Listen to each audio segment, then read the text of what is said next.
If you ever felt like you have been in church singing the songs and knowing all the stuff, but still felt dry, then today just might be for you. The after message starts right now.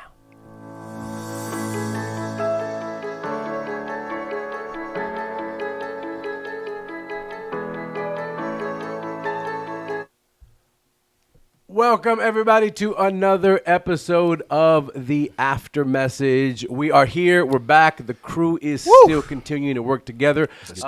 If you don't know, my name is Pastor Ivan David Rodriguez Polanco Faz, also known as the Café de Olla of the podcast. That's a new one.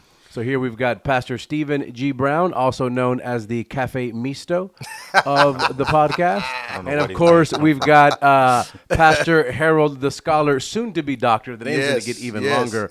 Also known as the Matcha. The Matcha of the podcast. He's the Matcha master. So send him. Now, have you ever seen those videos where people will go up to a coffee stand and they order like a crazy drink, but then they hand the barista a little piece of paper that says, "Hey, just like a caramel frappuccino," but they just want to sound cool. No, I haven't seen that. I've not seen that one. No. You don't do that. So you actually order green dirt and it gets put in. So chill. But I go to the counter, and the only question I ask, as it relates to my matcha, is if it already comes sweet. Because if it doesn't come sweet, I need to get my additives. I have to get my vanilla or my whatever. But So there's sweet matcha and unsweet matcha. yes, sir. Wow. When you savor the taste, what does matcha taste like? I got you. No, I got you. You remember being a kid and you were like, "Ooh, I wonder what dirt tastes like." No. Is that That's it. similar? Okay, it's a dirt. It No. tastes like glory. Whoa, that's a huge Yeah, it tastes description. like glory. Glory. Yeah. That's one of my favorite praise Welcome words. to the Heretical Podcast today. And glory. Well, hey, look, just side note, we are going to, and we're going to create content out of this. I'm going to bring the Keith Lee matcha one day. We might do it next week, and we're going to all try it together. Because have you tried that one yet? No, but That's one that I it's wanna try. on my list. So I have no idea what y'all talking about. So it's a Lee's the food matcha network. that's made at La La Land. Oh yeah, I know La La Land. Yeah, and so I have to go test it first. Have to make sure it has. So it's a concoction that he put together. It's not named after him, is it? Yeah. At La La Land is Yeah. Keith Lee. Yeah, because Wow. I think he moved to Dallas. Yeah, he moved down. Yeah, I know. And so Yeah. he's been, trying, coffee Different shops. And matchas. then And, Yeah. when he went there, I think they was just like, hey, I like this guy. Let's name a matcha after him. Yeah, they're on this. Harold's on this phase. You remember, like, when you used to wear, like, bell bottoms? Like, it was a phase. Oh yes, I remember Yeah. bell bottoms for sure. So he's just currently in the matcha phase. Phase, okay. It'll go away. Okay. It'll go away. Fair 2 enough. years strong. Do you know what won't go away? What? This amazing new series that you've jumped into over the last 2 weeks. It is Refreshed. called Refresh. Refreshed. Yes, sir. Which is Yes, how he yes. feels when he drinks a matcha, Matcha, right? yeah. But this series that you jumped into, yesterday we did Get Well Part 2. Part 2. We stayed with the amazing story of the Samaritan woman and Jesus. So let's jump in. Let's dive into that. Let's start with just quick opening thoughts on the sermon. We're going to start with HP on this one. Man, so PB talked about sin yesterday that really just had me thinking about, not only personal sin, but just sin in general. And sin will take you places that you shouldn't be Yeah. and will make you stay there longer than you're supposed to stay. That's good. That's good. And That's good. got to check yourself, man, because that sin just leads you further and further away from the Lord when we're called to abide in Him. Yeah. So we have to keep that in check. That's good. That's great. That's great. Hey, PB? Wow. I really wanted to show the part of the Lord's his witness. He's witnessing to this lady, and it's a wonderful way of engaging and having conversation. But even still, you got to deal with the issue of sin. And I think that what's happening in Christian culture is those waters are getting muddied. They're getting matcha'd. They're getting muddied. GLC. And All right. we all have to deal with sin, every single one of us, but we don't have to be defeated by sin. And I think that we are becoming so friendly with sin in our culture, and it is infiltrating the church. And I think Jesus was giving us just, I don't say a wake-up call, but he was just showing in order for there to be transformation in your life, you got to deal with the stuff you don't want to talk about. That's right. You got to deal with that stuff. And this woman, she was charismatic. She was inquisitive. She was bold. And yet she had some sin issues that had to be dealt with. And Jesus calls them out in a loving way. He didn't condemn. He just brought attention. He shed light on what she needed to deal with. And so that's a part of us getting well. Yeah. That's a part of us being refreshed, is dealing with the stuff that may be, messing us up. Yeah. And I think we all kind of follow that same train on the things that impacted us, because for me it was that idea of those sins that are blocking the flow of this abundant life, this water that you'll never be thirsty again, and that was a big thing for me too. I think was being able to see that, and as people who serve, as people who are constantly talking to people, encouraging, preaching, recording, creating content, sometimes we allow things to get in and we don't notice them. And I think that was a big one for me, just to remind me that there has to be somebody outside of myself that can kind of see what in essence is the way I visualize it, that can see the river of my life and can point out those stones that are blocking certain things that I don't even see them. Like, well, no, hey, we're still going. People are still coming. People are still being encouraged. Like, but there's this boulder. There are these things there that I've been okay with, that I've gotten comfortable with. And the way you said that was very true. I think the church has gotten comfortable with sin. Christians have gotten comfortable with sin. We've created excuses around it. We've built whole ministries around it. Like we've built all these things just to make it okay. To make it okay. To make it okay. Sure. And I think it's robbing us from the life that Christ had. Preach and that. It's keeping us in a season, in a state of being dry, being empty, which is in essence what we've been talking about for a while, where you talk about the dangers of being busy for God but not close to God. Yeah, man. And I think that's such an important thing. So PB, what is one way that you can tell that you personally have been working for God without really walking with Him? Oh, I think I discovered a lot of that when I tried to take a break in July. And when I tried to kind of shut everything down, and yet still I was sneak preaching. You preached twice. Yeah. So I'm sneak preaching, but it was during those preparatory moments of getting ready to preach that I realized, man, I have just been going, just going, and it was one of the moments I was preparing to preach. I should have been taking a break. And I was like, I am completely empty. And I just felt it felt like a desert. Yeah. And, and which was the purpose of the break. And so, I discovered that I have to protect the breaks, because if I don't break and if I just keep going, y'all, burnout is right on the other edge. It's right there waiting for me. And so I've been doing all this stuff, working at school, doing this here, we're in a renovation project. It's a lot going on. And I was dry. I was exhausted. Yeah. And I didn't realize it. Yeah. HP, I think you would agree that in this life of ministry, in this life of pastoring and preaching and then going to school, there are going to be seasons that we have to preach dry, that we have to preach empty. And Absolutely. I think God has built us for that. Sure. I think God has designed us as ministers, as preachers. Like, hey, there's going to be Sundays that you go up there dry, but you still have to go give it all that you have. But talk to us about the danger of not realizing that and staying in that dryness and what it can lead to. Staying in that dry space can lead to ineffective ministry. That's it. Right? That's it. Yeah. And also, it's a ripple effect. So you start lacking at church, but it starts at home. Sure. That's good. Your wife feels it. Your children feel it. And your circle of influence overall feels it. Yeah. And so you think you're doing well for God, but you're not really resting in Him.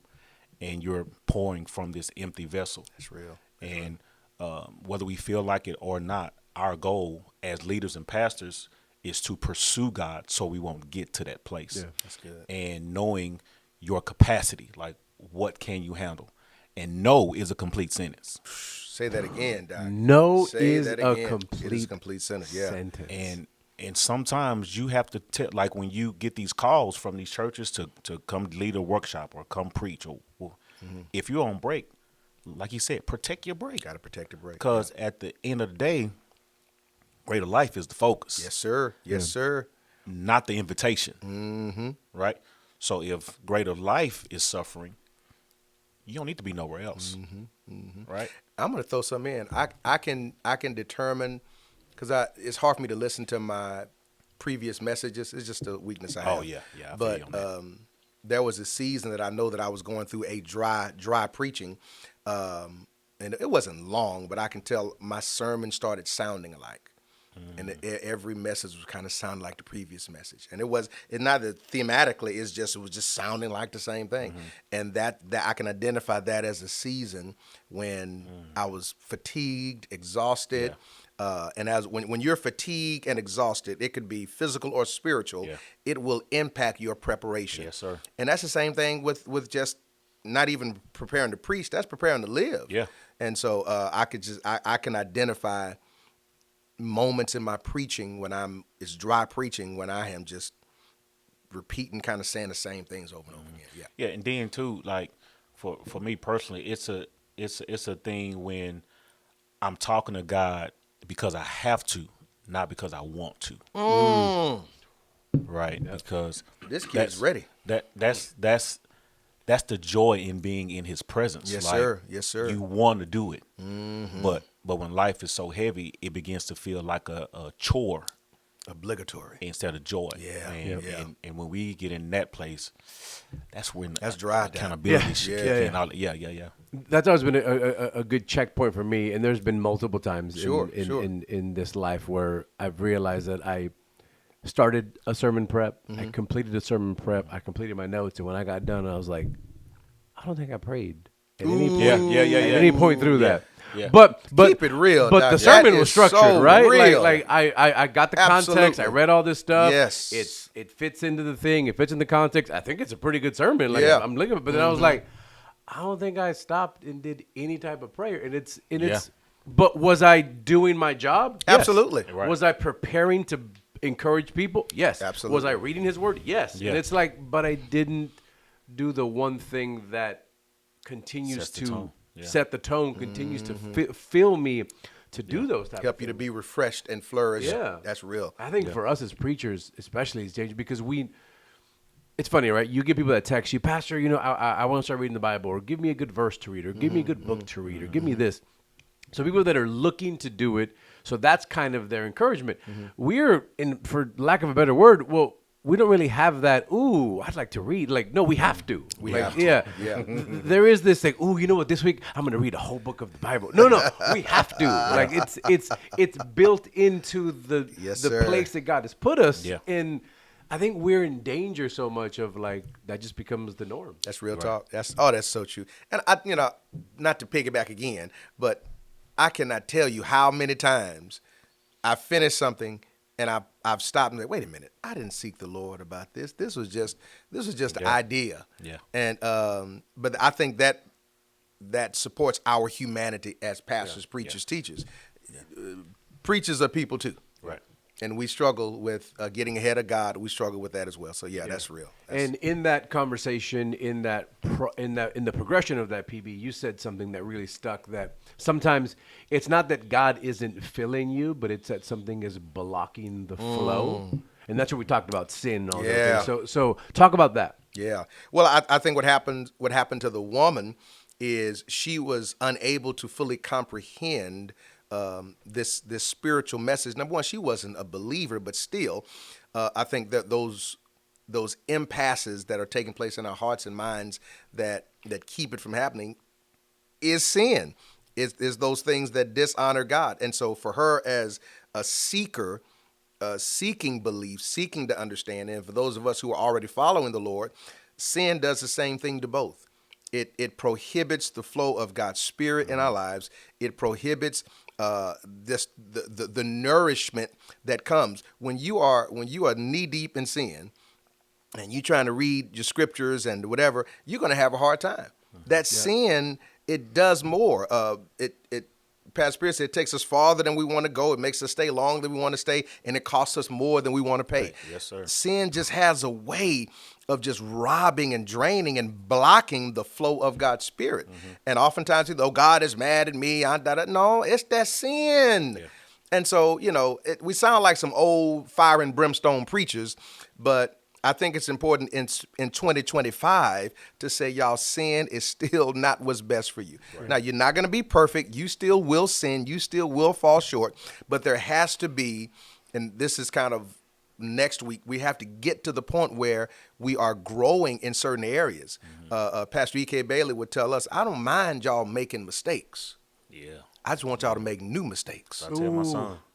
Yeah, that. Yep. got to make, so like that one. overcome some of the stuff, things you may be viewing online, things you may be considering doing, sins that's in your mind that you give time to, and then they become sins of your hand and your body. So we got to keep it real and stop being so friendly with this stuff. Yeah. I'm sorry. That's, fire and brimstone. Now, I think where we can, at least the way I grew up, fire and brimstone, right? I think where it changes is once you've said that statement, if it becomes a fire and brimstone, when then the next statement is, okay, well, now you go figure it out. Yeah, sure. God's mad at you because of those things, so you better figure it out. Yeah, sure. But I think we come to this with all those things are true.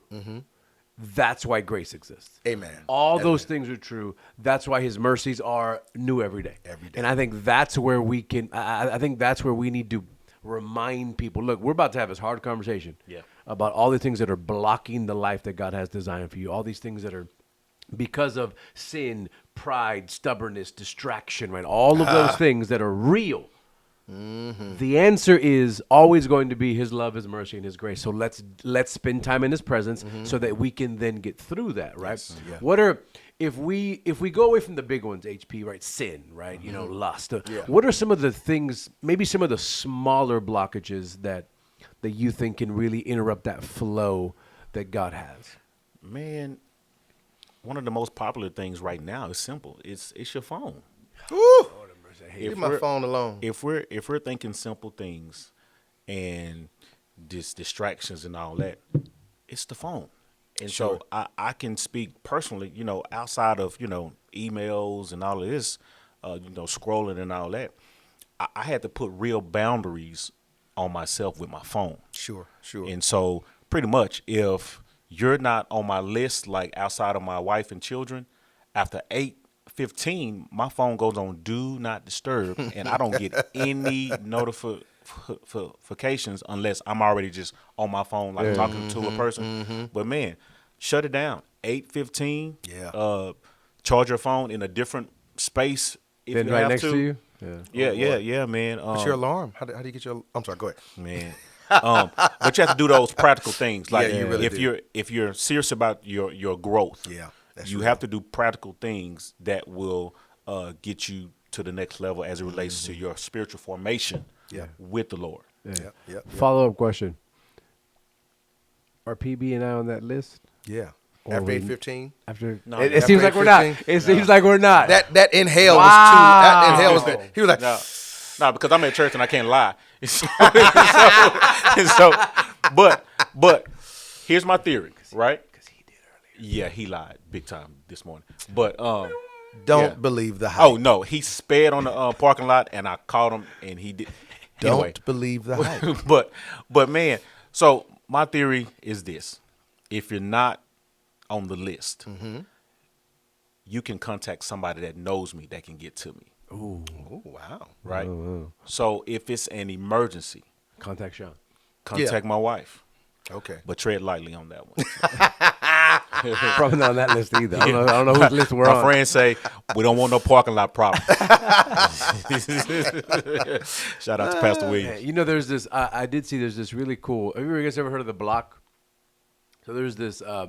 It's an actual physical block that you put somewhere in your house that maybe you normally don't go to a lot, and it creates this thing on your phone where you go to the block and you activate it, and it'll completely remove your access to whatever apps you put on it.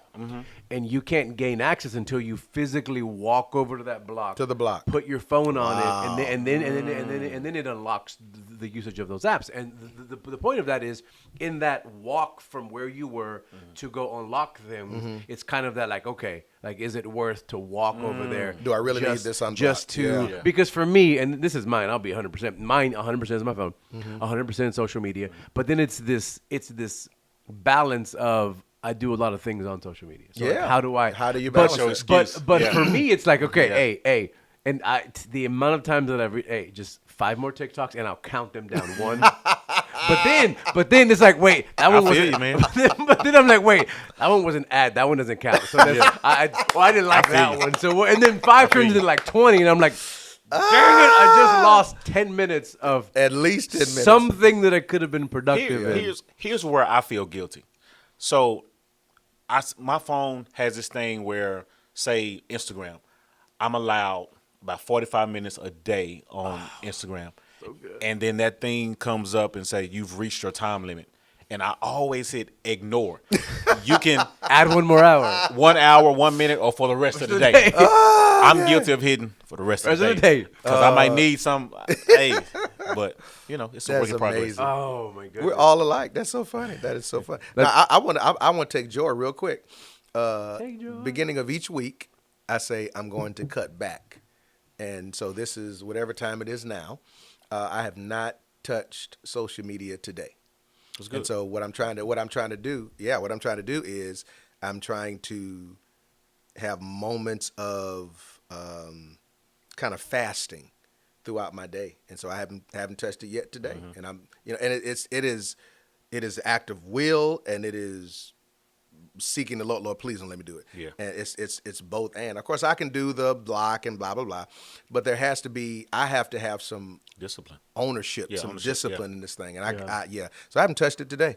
That's good. And that's huge. So I think phone and social media is probably the one thing here. What would you say is the one blockage that you've had to remove to experience more of God's presence? Or is it just the phone? No, it's definitely phone. Is it John Wick? My movies, definitely television, relaxing. I let me not put it on anyone else. I can make rest into a block or an idol. And it can become rest can become procrastination, which can become a whole lot of other ungodly things. And so that has been something that I constantly wrestle and fight against. And then, that gives way to poor prioritization. And I'll be willing to do anything than to do what I know the Lord is calling me to do. Oh, you need me to take you somewhere? Oh, let's go. I'll take you. You need me to, let's go paint the house. Anything than what I need to be doing. So distractions, procrastination, all those things have a way of interfering with the flow of God's Spirit in my life. Yeah. Yeah, man. Idle time and being alone is the thing for me. Sure, yeah. Mainly because I just don't like to be. Like Mondays, I'm the most excited because I'm like, I get to see people. We get to hang out. We get to talk. But then I think of like tomorrow's Tuesday. I'm going to take the girls to school. And then it's like, I can't just go back to the house and just be like, okay, I'm going to go work on my desk. But I'm by myself, and I don't. Or I'm like, oh, man, this new podcast just came out. Or I got to catch up on this episode. Or just, look, the best of me, lay down. It's trouble. And we have to constantly remember, and I think this story with this woman is this great reminder of, we're not just being filled so that we're full for ourselves, right? But it is always for this overflow. It's always for going to the town and telling those, hey, come see a man who told me everything about my life. Overflow. And I think that's what's important. So I think that's what I want to talk about is how important is that overflow from the way you saw it in the text to the way you preached it. Yeah, it's crucial, and I think it's the objective. One of the key movements of the message was the Lord wants us to go from thirsty to satisfied to overflowing. Now we bring our thirst to Him. He satisfies. His Spirit just completely consumes us to the point where we're overflowing. Now, the overflowing, he says, I want you to be a well springing. That's for others. And so, what the Lord does for us, we should then be able to pour into others' lives. And that's a part of being in a faith community. That's what this is all about. And that's a faith community, and that's also engaging and witnessing those who don't know. So I'm always going to be sort of a billboard for the Lord. We got to be billboards for the Lord. I'm here to show you what the Lord can do. And so on the flip side, if we are playing in the mud of our sin, that is what's on display. Yeah. And then people are like, man, the Lord hadn't done anything for you. You still, whatever. I don't know if I'm going to give that Lord a chance if he can't seem to transform your life. So it is so important, y'all, that we go from our thirsty selves, our dry, parched selves, into being satisfied in the Lord, not in things, not in stuff, not in the physical. And that will then lead us to overflow and be a blessing to others' lives. And it's a wonderful display of what the Lord can do. And I think it's so, I'm going to say so few of us, but it's becoming more and more rare. Yeah. You know, what's common now is this again, friendship with the world, however you want to call it, and we're not overflowing. We're not pouring into others. So, yeah I kind of ramble there, but yeah. Very good, you're good. HP, who in your life, it doesn't have to be individual, it could be individual people, but who in your life needs that overflow from God? Man, I think of anybody that I have influence with. Yeah. It could be students, young adults. It could be the people that I lead and teach at Foster College. Yeah. It's my wife. It's my children. It's you guys. It's anybody that the Lord has graced me to be a part of their lives. And so and we owe it to him because the overflow comes from him. Yes. And when your overflow is rooted in Jesus, then that's much better than any words I could say that stem from my flesh. Yeah. Right. Yeah. And so people need Jesus. They don't need you. Right. Oof. And so we want to focus on that. Yeah. And so that's what the overall overflow is about. Yeah, That's and I think that brings good perspective, right? People need Jesus, not you. That's real. And if we stay in that dry season because of those blockages that we don't remove, then what people get is us. Right. They get And us. they Exactly. get the bad version of us. Exactly. They get Exactly. But and I think that's why it's so perfect. And that's why this entire sermon for me has been this imagery of this stream, right? Okay. So and that's what people get, right? In order for everybody to get the good crisp spring water, Yes. Yes. with the good high TD, anybody know what TDS level is? I have no idea. TDS is the total dissolved solids that are in spring water. That's what makes it. That's what nice. gives it. Yeah. That's pretty good. I have a That's water pretty good. That's sommelier when we have conversations. He's a we water talk sommelier. Good God. No big deal. Almighty. Help us Like the all. water boy. That's some good H2O. It's high quality High quality. Yeah, H2O. yeah. H2O. But even in John Wick, there's a sommelier. Did you know about that one? So I think what's good He's about a that. weapons sommelier. Oh, is he? Well, Yes. that's crazy because no weapon formed against me shall prosper. That's crazy. Oh, we're off the rails. We went now. off the We're rails. It's one of those off the rail ones. But yeah, and I think, PB, who would you say? Could you be a little bit more? I think it starts with our families, right? Okay. That overflow begins Yeah. at home. Right? Sure. And then it goes to who would that be for you? Wow. I don't know. The people I serve alongside, I think that's important. And that's, staff, team, volunteers, those people who are leaders here. And then to the members of the church. But it ultimately has to also touch the community. Right. Yeah. And I think that's the part that that I'm most burdened about. And that is, more contact with those people like this Literally on our knees. woman at the well. Yeah, woman at the well. Mm-hmm. Yeah. And I like when so you mentioned, so we were talking overflow, and you said you have this image of the stream, like the stream.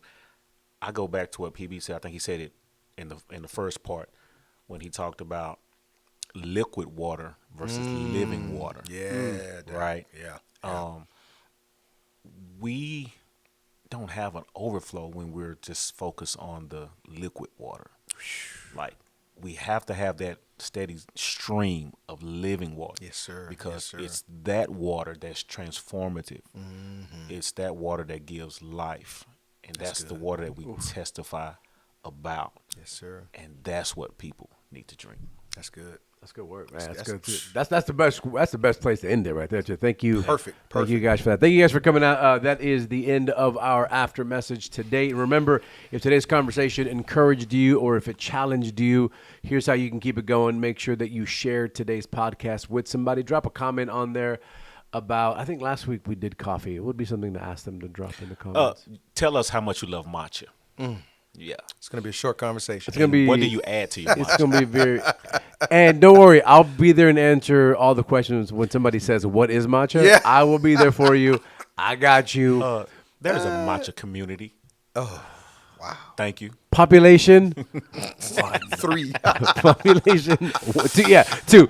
The Lord talks about being jealous and envious. Him and Keith Lee are a part of that. Hey, make sure you're subscribed. Make sure you are. If you didn't get a chance to watch the entirety of the sermon, you can catch it here on our YouTube page. You can also catch it on our Facebook page, Greater Life Dallas.